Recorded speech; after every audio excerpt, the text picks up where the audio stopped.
Chapter 7. It took Solomon 13 years, however, to complete the construction of his palace. He built the palace of the forest of Lebanon 100 cubits long, 50 wide, and 30 high, with 4 rows of cedar columns supporting trimmed cedar beams. It was roofed with cedar above the beams that rested on the columns, 45 beams, 15 to a row. Its windows were placed high in sets of 3, facing each other. All the doorways had rectangular frames. They were in the front part in sets of 3, facing each other. He made a colonnade 50 cubits long and 30 wide. In front of it was a portico, and in front of that were pillars and an overhanging roof.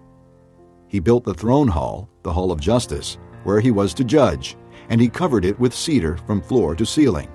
And the palace in which he was to live, set farther back, was similar in design.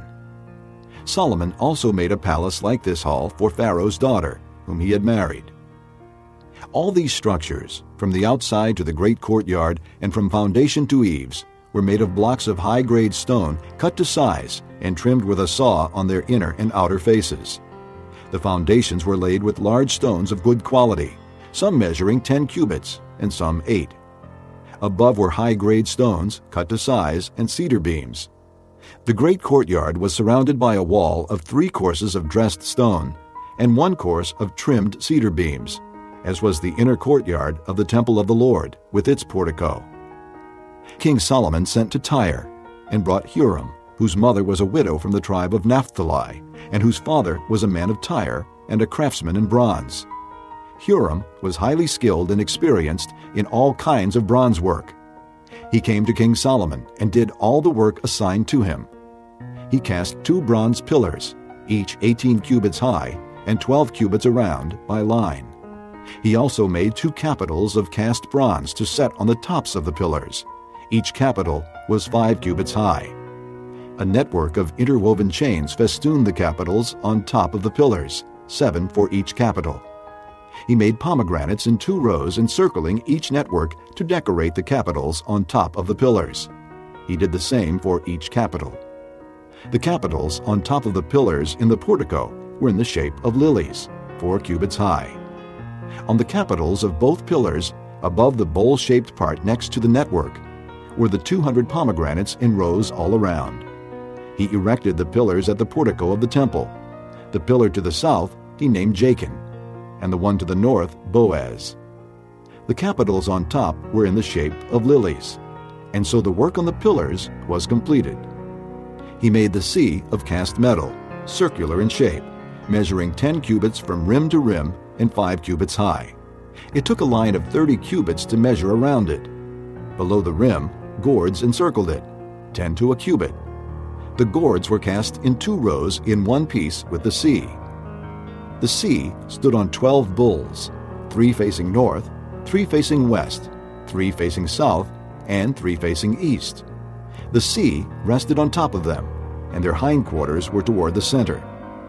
It was a handbreadth in thickness, and its rim was like the rim of a cup, like a lily blossom. It held 2,000 baths. He also made 10 movable stands of bronze. Each was 4 cubits long, 4 wide, and 3 high. This is how the stands were made. They had side panels attached to uprights. On the panels between the uprights were lions, bulls, and cherubim, and on the uprights as well. Above and below the lions and bulls were wreaths of hammered work. Each stand had 4 bronze wheels with bronze axles, and each had a basin resting on 4 supports, cast with wreaths on each side. On the inside of the stand, there was an opening that had a circular frame 1 cubit deep. This opening was round, and with its basework it measured 1.5 cubits. Around its opening there was engraving. The panels of the stands were square, not round. The 4 wheels were under the panels, and the axles of the wheels were attached to the stand. The diameter of each wheel was 1.5 cubits. The wheels were made like chariot wheels. The axles, rims, spokes, and hubs were all of cast metal. Each stand had 4 handles, 1 on each corner, projecting from the stand. At the top of the stand, there was a circular band 0.5 cubit deep. The supports and panels were attached to the top of the stand. He engraved cherubim, lions, and palm trees on the surfaces of the supports and on the panels, in every available space, with wreaths all around. This is the way he made the 10 stands. They were all cast in the same molds and were identical in size and shape. He then made 10 bronze basins, each holding 40 baths, and measuring 4 cubits across, 1 basin to go on each of the 10 stands.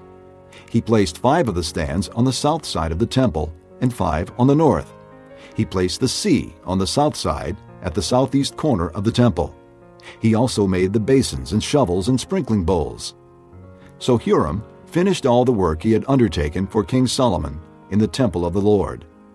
The 2 pillars, the 2 bowl-shaped capitals on top of the pillars, the 2 sets of network decorating the 2 bowl-shaped capitals on top of the pillars, the 400 pomegranates for the 2 sets of network, 2 rows of pomegranates for each network, decorating the bowl-shaped capitals on top of the pillars, the 10 stands with their 10 basins, the sea and the 12 bowls under it, the pots, shovels, and sprinkling bowls. All these objects that Huram made for King Solomon for the temple of the Lord were of burnished bronze. The king had them cast in clay molds in the plain of the Jordan between Succoth and Zarethan. Solomon left all these things unweighed, because there were so many. The weight of the bronze was not determined. Solomon also made all the furnishings that were in the Lord's temple: the golden altar, the golden table on which was the bread of the presence, the lampstands of pure gold, 5 on the right and 5 on the left in front of the inner sanctuary, the gold floral work and lamps and tongs, the pure gold basins, wick trimmers, sprinkling bowls, dishes, and censers, and the gold sockets for the doors of the innermost room, the most holy place, and also for the doors of the main hall of the temple. When all the work King Solomon had done for the temple of the Lord was finished, he brought in the things his father David had dedicated, the silver and gold and the furnishings, and he placed them in the treasuries of the Lord's temple.